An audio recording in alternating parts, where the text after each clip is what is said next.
So I had about 10 potential topics for this talk. And in fact, I wrote a few speeches almost entirely before eventually discarding them and then settling on this topic. And it occurred to me that wintertime in northern Indiana can be rather dreary, as it is today, and cold and demoralizing. And so although there's a lot of depressing things in this speech, this is sort of my attempt to get you to think about when you wake up every day, no matter how miserable or how horrible your life might seem in that moment, that you should be super happy about who you are and where you find yourself. So to start off, just think about this idea. If you live in the US today, I will sort of make the claim that you won the lottery, or that I won the lottery. We are living in what I would term a delicate miracle. So life has never been better for humans, for us humans, ever in human history. And by no means do I want to minimize the suffering and hardships of some people living in the US right now.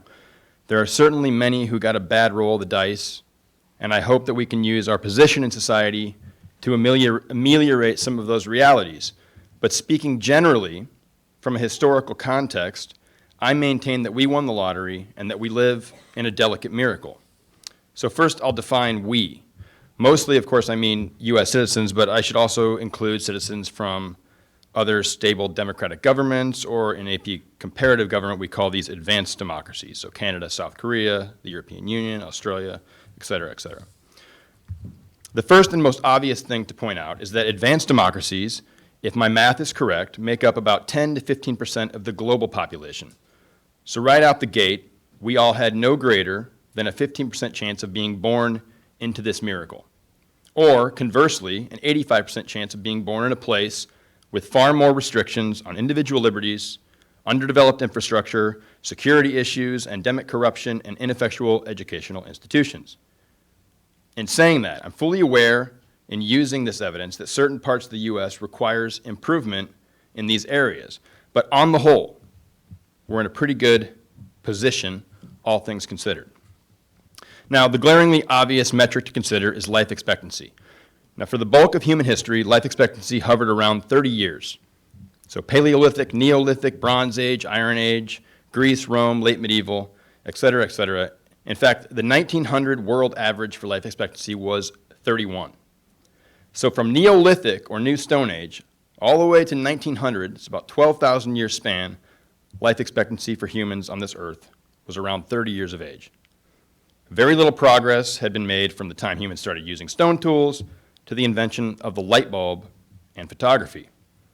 Of course, there are reasons for this, and some of you are thinking, well, obviously that's because of infant mortality, or that's another term for death of children under 1 year of age. And you would be right. Not only babies, but mothers frequently died during childbirth. So when we think about this, it must be remembered that 30 years is an average. So many folks did, in fact, live past 30 years, but a lot of people died of illness that would have easily survived today with modern medicine. But back to my claim. So say you were one of the lucky ones that survived infancy. What was life like for you in past years, before 1900? Let's look at some examples. What if you were a king or a queen?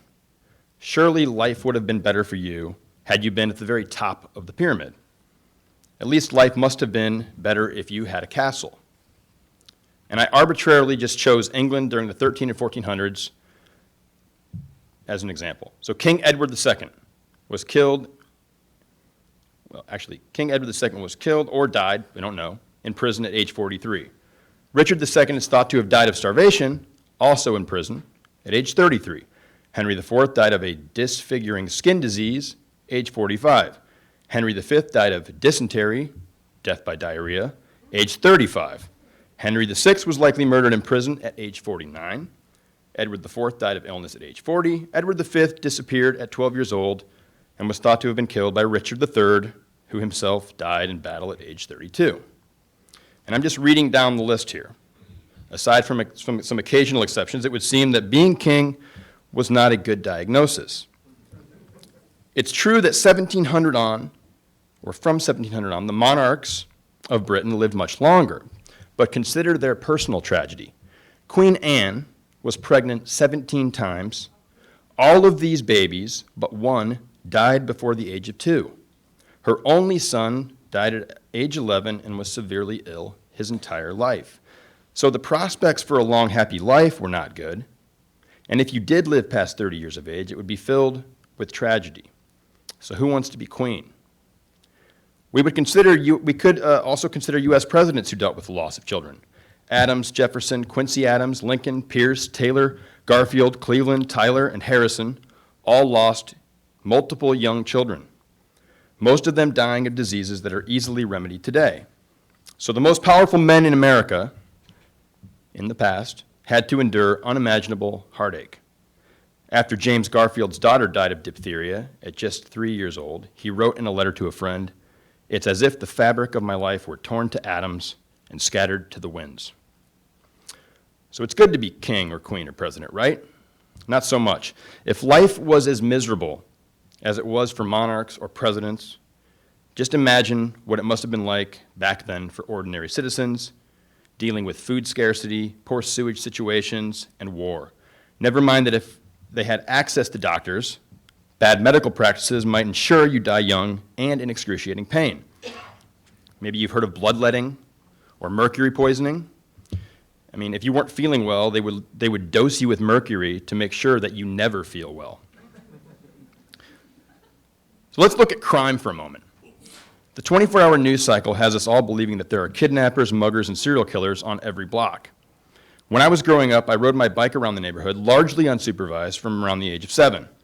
We flew out the door, ran riot through back alleys and empty lots, and very rarely do I remember adults being around to supervise. Most people believe that society is far more dangerous today than it was 20 to 30 years ago. In fact, the opposite is true.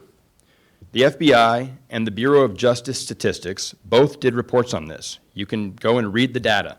The BJS report shows a 74% reduction in violent crime and a 69% reduction in property crime since 1993. Our streets, according to the experts, are the safest they've been in 26 years. An organization called the Population Reference Bureau estimates that the total number of humans to have existed in human history ever is somewhere around 108 billion. Today, our current global population is about 7.7 billion, which, if you do the math, is less than 1% of people to have ever existed right now. But let's narrow it even more. If you are an American living in 2019, you account for 0.3% of all the humans who have ever lived. You are 0.3% of people that live in a time with modern comforts our predecessors could not have imagined. Get an infection? Antibiotics. Hot outside? Air conditioning. Cold outside? Turn up the thermostat. Don't want to get smallpox? Vaccinate. We could plop you down in almost any time in human history prior to 1900, and your quality of life most certainly would be much worse than it is today in 2019. Some of you would be correct in pointing out that we have other challenges, like our addiction to social media and staring at screens all day. And while these are things we need to better understand and adapt to, I think we should consider our good fortune. It's important to have a healthy and realistic perspective on hardship and suffering. It's important to measure how much progress we've made, and I maintain we won the lottery. We are living in a delicate miracle. Let's look at Czechoslovakia, because I have a connection with Czechoslovakia, or now the Czech Republic. The heart of Europe. Some of you will see some incredible things when we go to Prague this summer. The window used to defenestrate, or throw people out of, which started the 30-year war. The spot where 20-year-old Jan Palach lit himself on fire to protest Russian-Soviet oppression. The Terezin concentration camp, where 33,000 people died of starvation or disease at the hands of Hitler and the Nazis. Most of the rest were shipped in cattle cars to extermination camps like Auschwitz. Some of you will stand in cell block number 1, where the Austrian Empire imprisoned Gavrilo Princip, the young Bosnian Serb who shot the Austrian heir and his wife, plunging the European nation-states into a war that would claim 15 to 20 million lives. We cannot grasp what 20 million dead looks like. Joseph Stalin, one of the most prolific butchers in human history, personally oversaw the murder of 20 million of his own people. Once, while looking over a list of Russians to be executed, usually on trumped-up charges, Stalin remarked, Who's going to remember all this riffraff in 10 to 20 years anyway? No one. My father-in-law, Big Evgen, was born in 1940 during the Nazi occupation and spent most of his life behind the Iron Curtain. He survived Stalinism. He witnessed Brezhnev's Soviet tanks roll in and crush Prague Spring, which was a reform movement in 1968. He lived each day for over 40 years being very careful what he says, even around friends or family, for fear of being a target of the KSC, the Czech Communist Party. Because his sister fled to Canada during the Prague Spring in '68, Evgen and the rest of his family were not permitted to travel anywhere outside the Soviet bloc. He's 78 now, and the majority of his life was lived as if walking on eggshells. You and I don't have to walk on eggshells. Celebrate that reality. Converse with others freely, protest, start an interest group, write a book denouncing or supporting whatever you want. If you criticize religion or philosophy, you won't be locked up, you won't be hauled off to Siberia, you won't be burned at the stake. We live in a delicate miracle. So what is the takeaway, Mr. Tallman?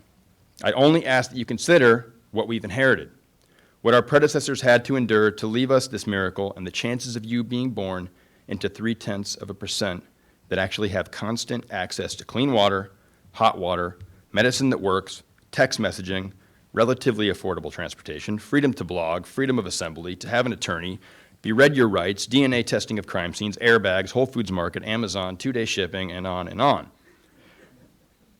That's just the short list. I actually believe that stem cells and CRISPR, some of you are studying that in Science Olympiad, if you don't know what that is, look it up, will restore sight to the blind and legs that run to the paralyzed. We have challenges. Your generation will have to confront these challenges. Elon Musk is warning us about the dangers of artificial intelligence. We need to focus on antibiotic-resistant bacteria like MRSA, overfishing, scarcity of fresh water, mass migration, plastic ocean garbage patches the size of Texas, violent extremist ideologies. A conservative estimate of innocent people in U.S. prisons is about 20,000. These are people that are locked in a cage for crimes they did not commit. You'll have to tackle justice reform. We can and should be continually improving, but I implore you to appreciate this delicate miracle. Every day you wake up, be thankful and grateful for this. Most of us live in a dream compared to our ancestors, which was, for most people, an unfathomable nightmare. Each day when I walk into class, I contemplate that the Chief Justice of the Supreme Court was a student in this very institution. And to me, each of you is as important as a future Chief Justice. Some of you will run companies. Some of you will work construction. Some will be doctors, lawyers, scientists. Hopefully, some of you will be teachers. All of you will vote, blog, give to charity, serve your community. I merely want us to take a moment to be grateful for the position that we currently find ourselves in. Maybe we would despair less if we had less leisure time, if we were more busy. But instead of despairing, use that leisure time to solve problems, pursue interesting hobbies, spend quality time in conversation with friends and family. But let's not throw the baby out with the bathwater. Let's take care of this society and solve problems through reform in a careful manner, appreciating the delicate nature of the miracle we find ourselves existing in. I read an unattributed quote from a painting on my father's office wall that reads, "In 100 years, the world will be different because I was important in the life of a child." I hope that I can be important in your life, as I can think of no greater calling than to help you realize how important you are to this great project and helping to continue build upon the foundation so that your children and your grandchildren can find themselves to have inherited an even greater and more robust miracle. But we're all in this together, and it's really an honor to teach you, it's an honor to work alongside you, and even more of an honor to learn from each of you every single day. Thank you for listening.